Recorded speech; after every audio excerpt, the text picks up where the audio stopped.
Hi, I'm doctor Aditya, urologist, Archana hospital Madinaguda.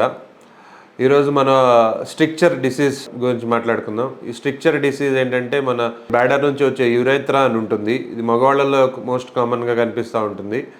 So ఆడవాళ్ళలో కూడా ఉంటుంది, బట్ మగవాళ్ళలో మోస్ట్ కామన్ ఉంటుంది. ఆ స్ట్రిక్చర్ యురేత్రా అనేది ఒక చోట చిన్నబడిపోతుంది. సో యూరిన్ అనేది సరిగా రాదు.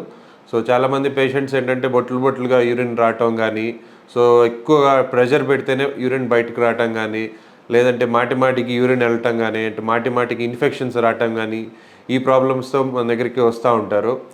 సో వాళ్ళు ఏంటంటే ప్రీవియస్గా ఏమైనా సర్జరీ జరగటం కానీ, లేదంటే ఏమైనా దేనికన్నా ట్యూబ్ వేయటం కానీ, ఇట్లాంటివి జరిగినప్పుడు ఏంటంటే లోపల యురేత్రా అనేది కొంచెం ఎఫెక్ట్ అవుతుంది. సో అది చిన్నగా అయిపోతుంది. సో ఆ దారి నుంచి యూరిన్ ఎక్కువ రాదు. అది రావాలి అన్నప్పుడు చాలా ముక్కాల్సి వస్తుంది అండ్ చాలా యూరిన్ మిగిలిపోతూ ఉంటుంది లోపల. సో దానివల్ల మాటికి ఇన్ఫెక్షన్స్ రావటం, లేదంటే బ్లడ్ రావటం, లేదంటే మాటికి యూరిన్కి వెళ్ళటం, ఈ ఇబ్బందులన్నీ ఉంటాయి వాళ్ళకి.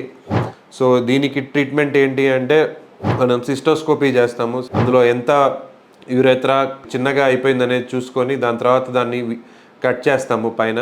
సో అది ఏదర్ లేజర్ ద్వారా అయినా చేయొచ్చు, మామూలుగా నైఫ్తోనే చేయొచ్చు. దాన్ని విజువల్ ఇంటర్నల్ యురేథ్రాటమీ అంటాము, విఐయు అని. అండ్ లేజర్ ద్వారా కూడా కట్ చేస్తాం. సో బ్లడ్లెస్గా చేస్తాం. సో దాని తర్వాత కొన్ని రోజులు పైప్ పెట్టాలి.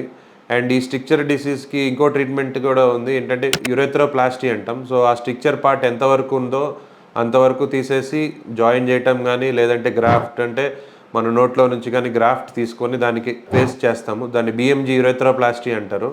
సో ఎవరికైనా ఈ ప్రాబ్లమ్స్ ఉన్నా కానీ, యూరినరీ ప్రాబ్లమ్స్ సరిగా రాకపోవటం కానీ ఇవన్నీ ఉంటే ఇమీడియట్గా వచ్చి చూపెట్టుకోండి. Thank you.